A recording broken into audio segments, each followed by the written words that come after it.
지난 에피소드에서는 천수의 전처 강소연의 등장으로 쑥대밭이 돼버린 독수리 술도가의 모습이 펼쳐졌습니다. 얼마 전까지 이혼을 해달라고 난리를 치던 모습과는 완전히 달라진 강소연. 천수 앞에 무릎까지 꿇고 자신을 다시 받아달라 애원합니다. 과연 강소연의 태도가 갑자기 돌변한 이유는 무엇 때문인 걸까요? 우선 한 가지 짚고 넘어가야 할 부분이 있습니다.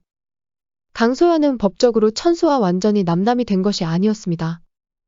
이혼 확정을 하루 남겨둔 상황에서 이렇게 돌아와 태도를 바꿔버린 것이었죠. 강소연이 천수에게 돌아온 이유는 아마도 미국 불륜남에게 사기를 당해서가 아닐까 합니다. 강소연은 왜 다시 돌아왔냐는 술도가 식구들의 질문에 천수만큼 좋은 남자는 없다는 걸 겨우 깨달았다고 대답합니다. 그렇다는 건 미국 불륜남에게 배신을 당했다라고 밖에 생각할 수 없겠네요. 얼마 전 천수는 딸 영주로부터 강소연이 외박을 밥 먹듯 한다는 말을 전해 들었죠. 이때 천수는 강소연에게 남자에 미쳐서 딸은 챙기지도 않냐고 아주 강한 어조로 몰아붙였습니다. 그러자 강소연은 억울한 듯 자신에게 사정이 있어서 밤낮 없이 일을 하고 있다 변명했는데요. 아마도 이때 그녀는 불륜남에게 전 재산을 사기당하고 극심한 생활고에 처해 있었던 게 아니었을까 합니다. 강소연이 다시 돌아올 거란 예상은 이미 이때부터 많은 분들이 하고 있었을 거라 생각되네요.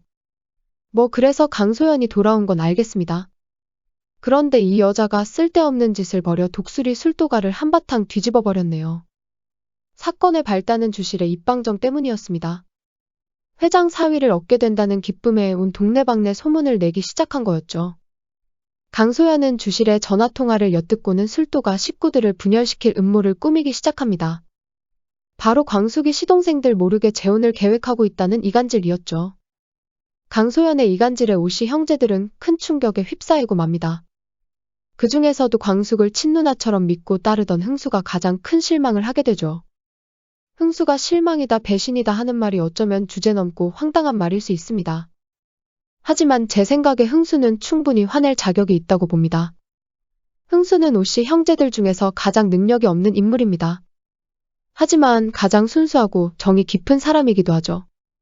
김 원장과 헤어지게 되면서 직장도 잃고 개털이 돼버린 상황에서 광숙이 어렵다고 하니 월세방 보증금을 빼서 광숙에게 전해줄 정도로 착하고 정이 많은 흥수. 당시 흥수는 자신의 전 재산을 광숙에게 전해주고 자신은 무일푼으로 찜질방에 들어갔습니다. 솔직히 친형제라도 이 정도까지는 할 수 없을 것 같은데 그걸 흥수는 해주었습니다. 그랬던 흥수이기에 광숙의 재혼 소식이 충격이고 배신일 수 있겠다는 생각이 드는 것이죠. 하지만 흥수는 분명 광숙을 오해하고 있습니다. 광숙은 아직 재혼할 생각도 없고 동석과 사귄 것도 얼마 되지 않았기 때문이죠. 이런 상황을 차근차근 설명해 주었더라면 좋았을 텐데. 지난밤 강소연의 등장으로 중대 발표를 하지 못한 것이 이렇게 큰 후폭풍을 몰고 와 버렸네요. 광숙은 시동생들의 서운해하는 시선을 견디지 못하고 집을 뛰쳐나오고 맙니다. 그런데 마침 이때 동석이 술도가 앞에 와 있던 차였죠. 동석은 이 상황을 정면 돌파해보기로 결정한 것 같습니다. 과연 동석이 광숙의 억울함을 대변해주고 흥수와 형제들의 서운함을 풀어줄 수 있을지 다음 회가 너무 기다려지네요. 구독과 좋아요 부탁드립니다. 저에게 큰 힘이 됩니다.